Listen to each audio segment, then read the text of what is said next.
आइए Ted India की digital कक्षा में मैं पंकज शर्मा आप सभी का स्वागत करता हूं। आज का हमारा विषय है गति। आइए तो शुरू करते हैं।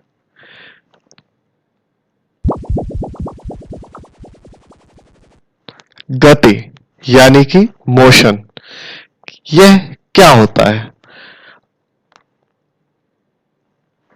आपने अपने गांव या शहर में गाड़ियों को चलते हुए देखा होगा।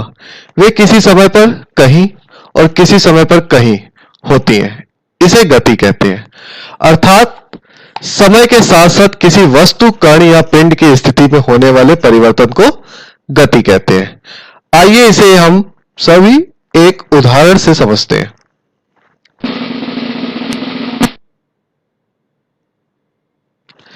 किसी भी वस्तु के समय के साथ उसकी स्थिति में परिवर्तन को गति कहते हैं। आइए इसे एक उदाहरण से समझते हैं। इस चित्र में एक लड़का है जिसका नाम मान लेते हैं हम इरफान है। यह अपने घर से स्कूल के लिए जा रहा है। यह अपने घर से सुबह 7:30 पर निकलता है। यह 7:30 पर स्कूल से निकलता है और कुछ दूरी यहां से तय करते हुए 7:50 पे यह किसी एक स्थान पर पहुंच जाता है।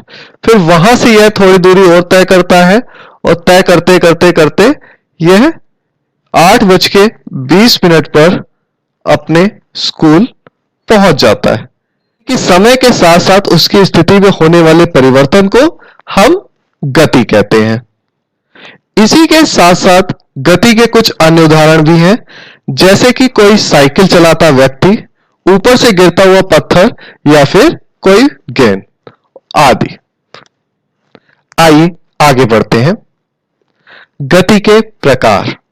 तो आइए अब हम समझते हैं कि गति के कितने प्रकार होते हैं। गति के कई प्रकार होते हैं। आइए हम पढ़ते हैं। तो सबसे पहला है सरल रेखीय गति। इसे motion in a straight line भी कहते हैं। तो हम समझते हैं, आइए किस तरीके से motion line in a straight line है। जब कोई साइकिल चलाता व्यक्ति, उदाहरण के लिए समझते हैं, यदि कोई साइकिल चलाता कोई व्यक्ति किसी सीधी रेखा में गति करता है, किसी सीधी रेखा में गति करता है, तो इस प्रकार उसकी जो गति होती है वो सरल रेखीय गति कहलाती है। यानी कि एक सीधी रेखा में होने वाली गति सरल रेखीय गति कहलाती है।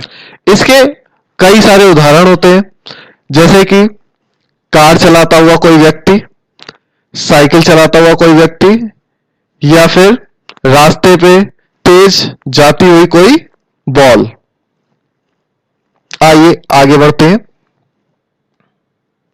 इसे हम एक उदाहरण से समझते हैं।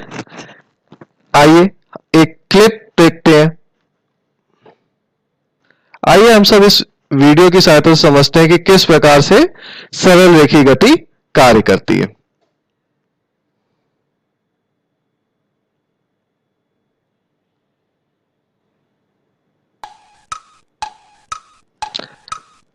आइए, तो दूसरी प्रकार की गति है आवर्त गति, यानी कि पीरियोडिक मोशन। क्या होता है पीरियोडिक मोशन? इसे समझने के लिए हम एक उदाहरण लेते हैं।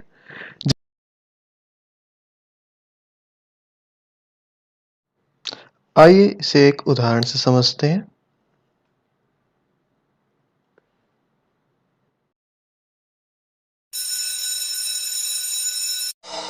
वृत्तीय गति यानी कि सर्कुलर मोशन। जब कोई वस्तु, कण या पिंड किसी वृत्ताकार पथ पर गति करता है तो इस प्रकार की गति को वृत्तीय गति कहते हैं। उदाहरण के लिए समझते हैं, कोहलू के बैल की गति, सूर्य के चारों तरफ पृथ्वी की गति आदि।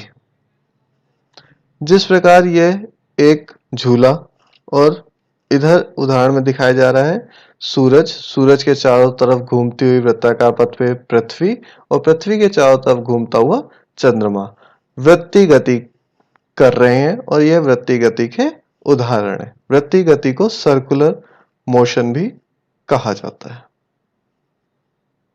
आइए इसे एक उदाहरण से समझते हैं।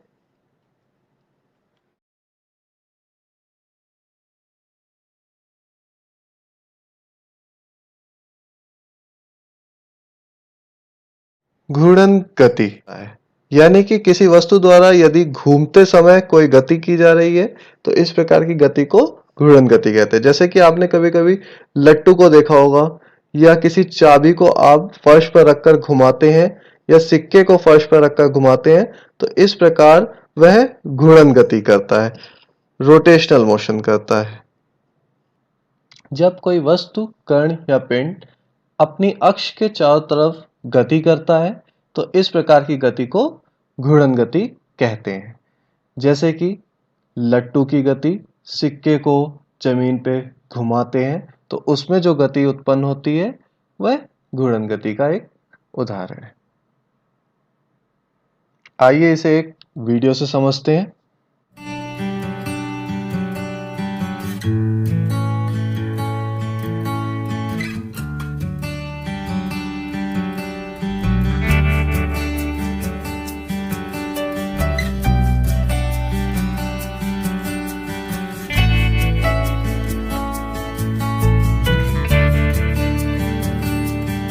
लंबाई का मापन यानी कि पैमाना। आप देखते होंगे अपने रोजमर्रा की जिंदगी में बहुत सारे पैमाने होते हैं। जैसे कि आप कभी दूध लेने जाते होंगे तो लीटर में आपको दूध मिलता है। आप कोई वस्तु लेने जाते हैं, जैसे मान लेते हैं नमकीन लेने जाते हैं तो वो आपको किलो या ग्राम में मिलती है। वैसे ही आप कभी कोई कपड़ा लेने खरीदने जाते हैं तो वह आपको एक लंबाई यानी कि मीटर में या सेंटीमीटर में या इस तरीके से पैमाने में वो माप के देता है। अलग अलग वस्तुओं को मापने के लिए अलग अलग पैमानों का प्रयोग किया जाता है। तो यहां पर हम पढ़ेंगे लंबाई का मापन, यानी कि किसी भी लंबाई को मापने के लिए एक पैमाना होता है जिसको हम मीटर स्केल की सहायता से मापते हैं। 1 मीटर बराबर 100 सेंटीमीटर के। जैसा कि आप लोग देखते होंगे कपड़ा मापने वाला एक दर्जी एक बड़ा सा डंडा लेके रखता है जिससे वो कपड़े को नापता है, तो उसे उसकी पूरी एक लंबाई आपकी 1 मीटर के बराबर होती है लगभग। तो 1 मीटर लंबाई बराबर होती है 100 सेंटीमीटर के और 1 सेंटीमीटर आपका ठीक बराबर होता है 10 मिलीमीटर के। धन्यवाद।